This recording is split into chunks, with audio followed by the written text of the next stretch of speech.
Hello friends, welcome to my YouTube channel right to education. मैं मर्जी। तो friends, यहाँ पर हम बात करने वाले हैं बीपीएससी के बारे में। तो यहाँ पर क्या है कि बिहार सरकार के अवर सचिव के द्वारा जो है 4 अगस्त 2022 को जो है एक लेटर जारी किया जाता है, जो कि यहाँ पर लेटर जारी ये किया जाता है आपके बीपीएससी में लिमिट मतलब बीपीएससी एग्जाम में जो है आप अपीयर हो रहे हैं तो उसके लिमिट के बारे में कि कितनी बार जो है अपीयर हो सकते हैं। और ये जो आपका लिमिट है ये आपकी गवर्नमेंट सर्विस के लिए है। और ये जो आपकी गवर्नमेंट सर्विस है, आप जो है बीपीएससी के थ्रू या फिर बीएसएससी के थ्रू जो है आप बिहार सरकार में नौकरी पाते हैं। तो अब आप क्या है कि अब आप जो है वो सिर्फ और सिर्फ जो है 3 बार ही बीपीएससी मतलब बिहार पब्लिक सर्विस कमीशन का जो है आप सिर्फ 3 बार ही एग्जाम जो है वो आप दे पाएंगे। तो यहाँ पर जो है इसके बारे में हो गया। लेकिन सबसे बड़ा जो कन्फ्यूजन आपका है कि ये कब से जो है वो आपका ऐड होगा, मतलब क्या लेटर जब से जारी हुआ है 4 अगस्त 2022 से जो है वो आपका लिमिट ऐड होगा कि इसके बाद आप 3 अटेम्प्ट से अधिक जो है वो आपके नहीं दे सकते हैं, या फिर जब से आप नौकरी पाए हैं तब से जो है वो आपका ऐड होगा कि उस दिन से आप 3 बार बीपीएससी दे चुके हैं तो अब आप नहीं देंगे, बाकी आपका लिमिट बचा हुआ है तो आप दे सकते हैं। तो यहाँ पर जो है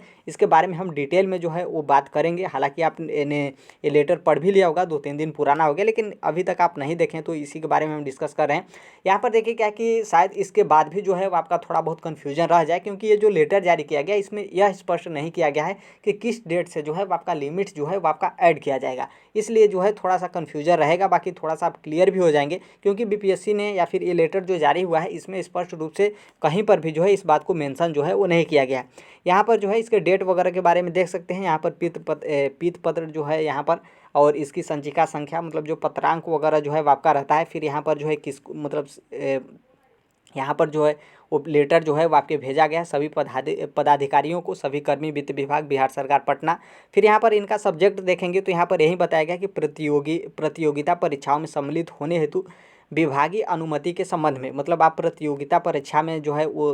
प्रतिभाग कर रहे हैं तो उसमें जो है विभाग की किस तरीके से अनुमति है उसके संबंध में जो है यहाँ पर बताया गया है। और यहाँ पर साफ साफ देखेंगे तो यहाँ पर बताया गया कि बिहार लोक सेवा आयोग और कर्मचारी चयन आयोग द्वारा जो है वो विभिन्न प्रतियोगिता परीक्षा में जो है सम्मिलित होने के संबंध में सभी विभागियों को जो है वो अनुमति विभाग हेतु जो है वो अधिकारियों को, कर्मी जितने भी कर्मी हों उन सभी को जो है वो समर्पित किया जाता है। और सरकारी सेवाओं के उक्त परीक्षाओं में भाग लेने के संबंध में सामान्य विभाग पटना सरकार के द्वारा पटना विभाग पत्रांक, और यहाँ पर डेट बताया गया 13 जनवरी 2022 में यह प्रावधान स्पष्ट किया गया है। मतलब थोड़ा सा यहाँ पर आप देखेंगे तो यहाँ पर साफ साफ लिखा है कि 13 जनवरी 2022 में यह प्रावधान आपका स्पष्ट किया गया है कि आयोग द्वारा आयोजित की जाने वाली प्रतियोगिता परीक्षाओं में बैठने के लिए बिहार राज्य के सरकारी सेवकों के लिए राज्य सरकार की सेवा में आने के उपरांत जो है वो आपके 3 अवसरों की सीमा होंगी। मतलब यहाँ पर जो है वो डेट बताया गया कि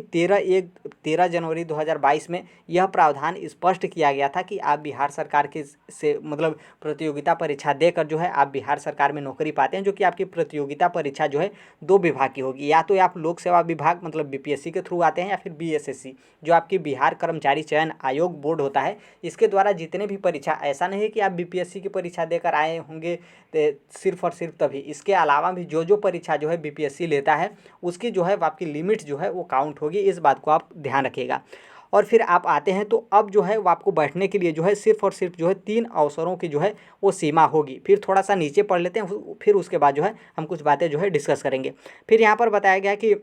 अतएव युक्त के आलोक में जो है भविष्य में विभागीय अनुमति हेतु अनुरोध किए जाने के पूर्व उक्त अवसरों की जो है सीमा के संबंध में संतुष्ट हो लिया जाए, एवं आवेदन पत्र में यह स्पष्ट रूप से जो है अंकित किया जाए कि संबंधित परीक्षा में पूर्व में कितने अवसरों का उपभोग जो है वो किया गया है। मतलब यहाँ पर साफ साफ किया गया है कि भविष्य में, मतलब आपको पता है कि आप बीपीएससी का फॉर्म भरते हैं तो उसमें लिमिट वगैरह के बारे में कहीं पर भी मेंशन नहीं किया जाता है कि आप इसके पहले जो है बीपीएससी का परीक्षा दिए हैं या फिर नहीं दिए हैं, या फिर बीपीएससी द्वारा और परीक्षा कंडक्ट कराया गया है तो आप उसमें दिए हैं कि नहीं दिए हैं। लेकिन यहाँ पर साफ साफ बताया गया कि भविष्य में, मतलब अब इसके आने वाले परीक्षाओं में जो है वो आपको यह भी जो है वो मतलब अंकित किया जाएगा, मतलब आपको ऑप्शन दिया जाएगा कि आप इसके पहले जो है बिहार कर्मचारी चयन आयोग द्वारा या फिर जो है बीपीएससी के द्वारा जो है जितने भी परीक्षाएं हुई हैं क्या उन परीक्षाओं में जो है आप सम्मिलित हुए हैं या फिर नहीं हुए हैं, ऐसा जो है आपको जो है वो मतलब फॉर्म भरने के लिए भी जो है वो दिया जाएगा। ये सिर्फ और सिर्फ यदि आप गवर्नमेंट सर्विस कर रहे हैं, जो कि 2 थ्रू हम बताए थे बीपीएससी या फिर कर्मचारी चयन आयोग द्वारा, तो सिर्फ आपको दिया जाएगा। बाकी जो और डिपार्टमेंट में है बिहार के या फिर सेंट्रल गवर्नमेंट के सर्विस में है या फिर आप मतलब अनएम्प्लॉयड है, मतलब कोई नौकरी वगैरह नहीं करते हैं, तो आपके लिए ये फॉर्म मतलब नहीं दिया जाएगा। बाकी जितने भी सर्विस करते हैं उनको जो है वो दिया जाएगा। तो यहाँ से आप देखेंगे तो यहाँ पर कहीं पर यह नहीं मेंशन किया गया है कि जो आपकी लिमिट्स है वो कितने मतलब कब से जो है वो मतलब आपकी जो है वो ऐड किया जाएगा। अब यहाँ पर देखिए क्या है कि यहाँ पर जो है दो है। पहला पॉइंट ये है, क्योंकि हमने ISPCS फैक्ट्री का जब वीडियो देखा था तो उसमें सर यही बताए थे दीपक सर कि जब आप सर्विस कर रहे हैं मतलब जब आप सर्विस में गए हैं उसके बाद से जो है वो आपका काउंट होगा। लेकिन देखिए इसमें उस टाइम से काउंट होगा तो बहुत सारे लोग यही बोलेंगे कि हमें तो पता ही नहीं था और बिहार सरकार द्वारा ऐसा कोई भी इन्फॉर्मेशन जो है सूचना नहीं दिया गया था कि हम जो है उस टाइम से यदि हम अपनी लिमिट जो है वो काउंट करेंगे कि सिर्फ हम 3 बार ही एग्ज़ाम दे सकते हैं। तो बहुत सारे लोग एग्ज़ाम जो है स्किप करते, अच्छे तरीके से एग्ज़ाम की तैयारी कर लेते, फिर उसके बाद जो है वो देते। क्योंकि क्या होता है कि मान लीजिए BPSC हो या फिर BSSC हो, इसके थ्रू बहुत सारे लोग नौकरी पाते हैं, लेकिन उसके बावजूद भी उनकी मतलब लेवल जो रैंक है वो अच्छी नहीं होती है BPSC में। तो कई बार एग्ज़ाम देते हैं अपना रैंक जो है इम्प्रूव करने के लिए, ताकि अच्छी खासी पोस्ट जो है उनको मिले। तो यहाँ पर जो है वो यही बोलेंगे और कोर्ट का भी सहारा लेंगे, क्योंकि नॉर्मल सी बात है जब तक आदेश नहीं जारी होता है उसके पहले से आप काउंट नहीं कर सकते हैं। और ये मान लीजिए यहाँ पर आदेश एक तरीके से जो लिखा गया है यहाँ पर आप देखेंगे तो यहाँ पर साफ साफ बताया गया कि 13 जनवरी 2022 में यह प्रावधान स्पष्ट किया गया है कि आपको जो है 3 अवसरों की सीमा जो है वो आपको मिलेगी। तो यहाँ से साफ साफ यही अनुमान है कि 13 जनवरी 2022 के बाद से जो है वो आपका काउंट होगा, कि इसके बाद जो है आप बिहार सरकार के सर्विस में हैं, चाहे आप BPSC के थ्रू हों या फिर BSSC के थ्रू हों, तो अब जो है आपको सिर्फ और सिर्फ जो है वो 3 अवसरों की सीमा ही जो है वो दी जाएगी। उसके बाद जो है आप BPSC का फॉर्म जो है वो सबमिट नहीं कर सकते हैं। और इसमें देखिए क्या है कि रिजर्वेशन का प्रोसेस नहीं है कि जनरल और EWS के लिए 3 बार और OBC के लिए जो है वो 5 बार, SC ST के लिए जो है 7 बार, इस तरीके से जो है, और मेल फीमेल हो या फिर और स्वतंत्रता सेनानी हो, PH कैंडिडेट हो, ऐसा जो है बिल्कुल नहीं है। आप कुछ भी हो, जनरल हो, OBC हो, किसी भी कैटेगरी से हो, रिजर्वेशन कैटेगरी से हो, सबको जो है वो सिर्फ और सिर्फ जो है वो 3 बार ही अवसर मिलेगा यदि आप सर्विस में हैं तो। बाकी देखिए यहाँ तक तो यही नोटिफिकेशन था, और यहाँ पर साफ साफ बताया गया कि आने वाले फ्यूचर में जो है आपका BPSC का फॉर्म भरा जाएगा, तो उसमें जो है वो आपको से अनुमति भी मतलब आपको यह भी फॉर्म में सबमिट करना पड़ेगा। कहीं पे आपको कॉलम देखने को मिलेगा कि आप इसके पूर्व जो है वो कितने अवसरों का जो है वो आपने अटेम्प्ट जो है वो BPSC कर लिया है, आपने अटेम्प्ट किया है या फिर नहीं किया है, किए हैं तो आप कितने बार किए हैं, आपको जो है ये सब सभी चीज़ें जो है वो आपको डिटेल में जो है वो भरना पड़ेगा। तो आई होप आप समझ गए होंगे, क्योंकि इसको भी लेकर जो है बहुत सारे कन्फ्यूजन जो है चल है। कुछ लोग तो ऐसे भी हैं जो बोल रहे हैं कि हम सेंट्रल गवर्नमेंट के सर्विस में हैं, किसी और डिपार्टमेंट के सर्विस में हैं। मान लीजिए बहुत सारे अनुदान वाले विद्यालय होते हैं, बहुत सारे उस तरीके की सर्विस होते हैं, बहुत सारे जो आपके हैं क्या बोला जाता है कि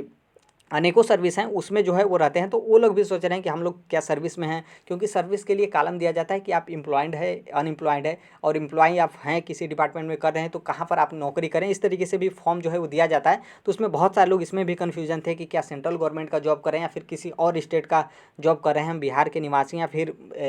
कहीं के भी निवासी हों तो हमको जो है क्या मतलब हमें भी प्रॉब्लम होगा। तो आपके लिए बिल्कुल नहीं है। यहाँ पर साफ साफ और सिर्फ बताया गया कि आप BPSC के थ्रू या फिर कर्मचारी चयन आयोग द्वारा जो है आप मतलब इसमें यदि आप नौकरी कर रहे हैं, इसके द्वारा परीक्षा जितने भी आयोजित किए जाते हैं उसमें आप नौकरी कर रहे हैं, तभी जो है वो आपके लिए लिमिट्स है। बाकी आप बिहार स्टेट गवर्नमेंट में भी जो है आप अलग डिपार्टमेंट में सर्विस कर रहे हैं, इन दोनों को छोड़कर मतलब इनके द्वारा परीक्षा का आयोजित नहीं किया जाता है। इसके अलावा आप किसी भी परीक्षा में पास होकर बिहार सरकार में नौकरी कर रहे हैं तो आपके लिए लिमिट्स नहीं है। इस बात को जो है वो आप ध्यान रखिएगा। और जहाँ तक अनुमान है कि ये जो है वो आपका